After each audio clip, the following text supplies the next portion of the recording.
Welcome to LearnHowToQuilt.com Star Sampler Series. I'm Ann, and today we'll be finishing up on this Star Sampler quilt. If you've been following along in this series, I hope you've learned some new techniques that you can use in your quilting.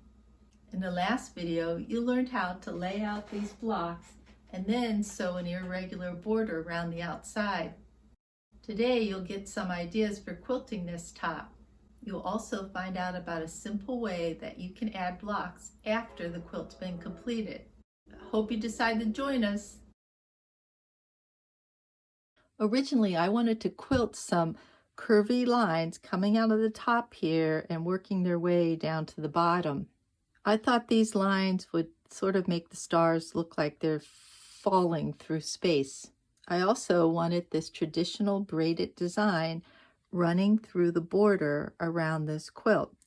Now I was able to do that, but these diagonal curvy lines were just too much for me.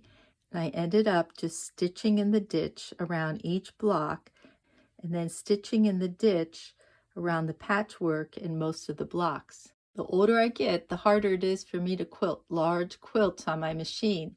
The quilt's weight eventually causes pain on my back, and fighting to get it through this 7.5-inch opening wears me down.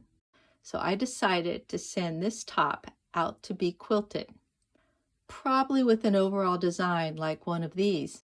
Now I could pay hundreds of dollars more to get the quilting that I originally planned, that was shooting out from the corners, but I'm content with just the overall design. If you have any other ideas for quilting this top, I'd love to hear them. Send me an email at ann@learnhowtoquilt.com.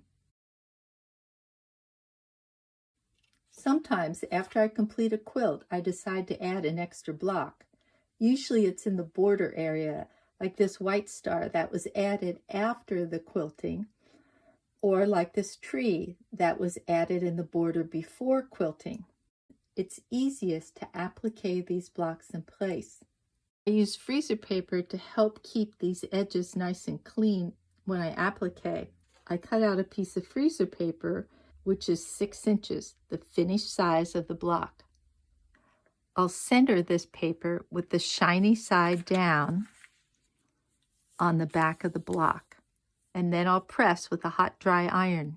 After pressing the paper in place, I then go around and press these edges down, and I get a block that looks like this.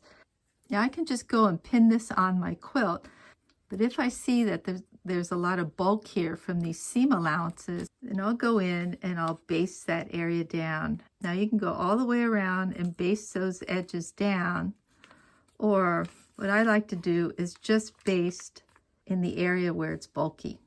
Now you want to pin this in place on your quilt. Now, as I said earlier, you can add this to a quilt before it's been quilted or after it's been quilted. So I thought I'd demonstrate on this old quilt that's already been quilted. Now before pinning, some people like to take out the paper, but I like to leave it in, and I'll stitch around the edges here, about 1 inch in here and about 1 inch to here, and stop. Then I'll reach in and pull out the paper before I finish this final seam here. If I was sewing this on a quilt top that hadn't been quilted, I can just go to the back of this and cut out that fabric and then pull the paper out. Normally I'd be using a matching color thread, but I'm going to use this green thread here so that you can see. I'm going to hide my knot in the back here, and I can't stitch all the way through to the front, or the stitching lines are going to show up on the front. So I'll put this needle in just to the middle of the quilt.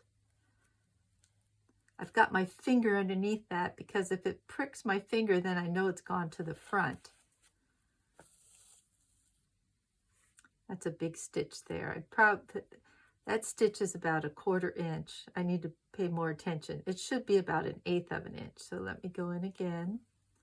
I'm going to scoot it over, and I'll come up about 1/8 of an inch over.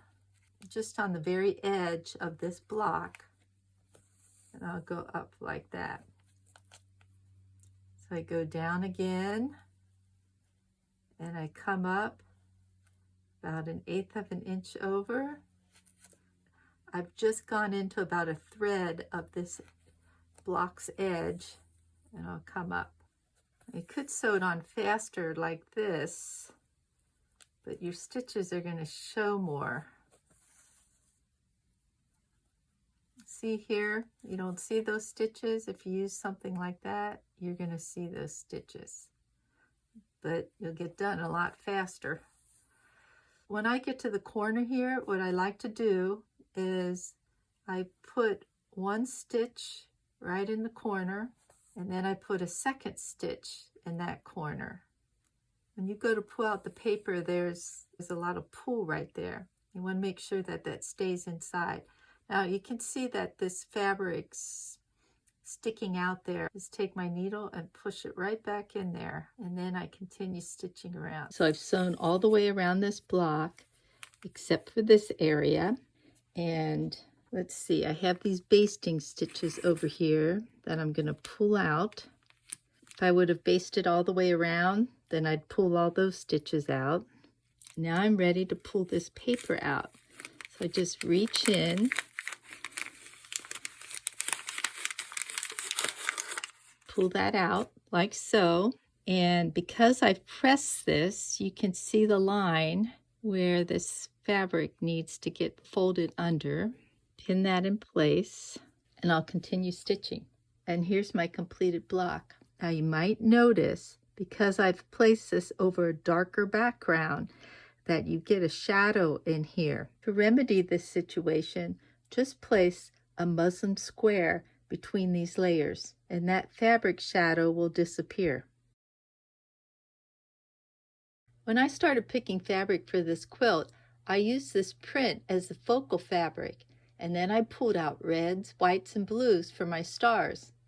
Early on, I decided to add a little gold. It wasn't in my original plan, but I liked it, and I ended up using it in almost all the rest of the blocks. I also veered away from the orange reds and began picking up more truer reds to add to the quilt. The red fabric in the stars on the left are closer to a true red than the reds in the stars on the right. The same is true with the blues. I ended up using this blue-green fabric. It really stood out against the other blues. The way to remedy this is to give it a friend, meaning add one or more pieces of this blue-green fabric to the quilt. You can see that I've added some 6-inch squares as friends to this blue-green. So don't be afraid to change your initial plan if you find it's not working. I think there's a little bit more sparkle to the quilt after I added some of these changes.